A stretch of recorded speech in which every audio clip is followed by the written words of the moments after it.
Merci, Monsieur le Président. Monsieur le Ministre, la loi de modernisation de l'économie a été adoptée il y a 2 ans afin de concourir au développement de la croissance, de l'emploi et du pouvoir d'achat qui faisait défaut dans notre pays.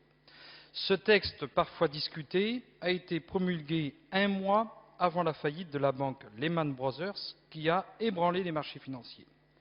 La crise économique qui s'en est suivie a remis en question certains dogmes et formules convenues qui prévalaient en Europe auparavant. L'élévation du seuil des surfaces commerciales qui sont dispensées d'une autorisation administrative peut nous interroger. Je pense là à la question des 300 mètres carrés, 1000 mètres carrés. Cette crainte est renforcée au moment de la publication de circulaires ministérielles un peu contraires à l'esprit de la loi votée par la représentation nationale, circulaire de la direction du commerce, de l'artisanat, des services et des professions des 7 et 28 août 2008. Un certain flottement semble avoir permis l'ouverture de 50 000 à 80 000 mètres carrés de surface dispensée d'autorisation dans plusieurs départements du nord et de l'ouest de la France. Je ne peux m'empêcher d'opposer ces estimations aux statistiques précises fournies par les 98 commissions départementales d'aménagement commercial instituées par la LME. Aussi, Monsieur le Ministre, aimerais-je inviter le gouvernement à communiquer prochainement à la représentation nationale des chiffres qui permettent de tirer un réel bilan de la LME sur le plan commercial. C'est à ce prix que nous saurons si les commerces ruraux ont pâti du vide juridique observé entre le 5 août 2008 et le 18 février 2009. Je vous remercie. Merci, mon cher collègue. La parole est à Monsieur le ministre. Oui, merci, Monsieur le Président. Merci, Monsieur Benoît, de cette question qui me donne l'occasion de compléter les propos que j'ai tenus à la tribune il y a quelques instants.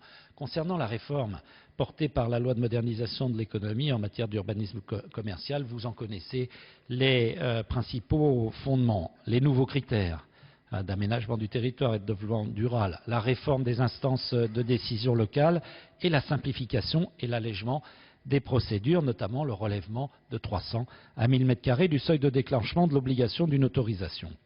L'évaluation. Nous en sommes aux prémices de celle-ci. Mais j'ai eu l'occasion, comme je l'ai dit, de transmettre au président de la Commission des affaires économiques nos premières évaluations de ces nouvelles dispositions. Les autorisations et avis favorables pour les demandes ont été inférieurs en 2009 à 2008. C'est le paradoxe, mais c'est aussi la réalité de la crise qui est intervenue. En 2009, il s'est créé 2 607 382 m² contre 3 140 482 m² en 2008 et 3 688 621 m² en 2007.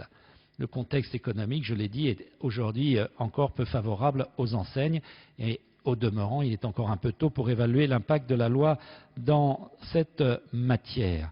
Mais dans le document que j'ai transmis au président Ollier, eh bien, il semble qu'à court terme, l'impact de la LME sur les extensions de surface de vente des magasins existants pourrait avoir atteint 300 000 m² supplémentaires fin 2008.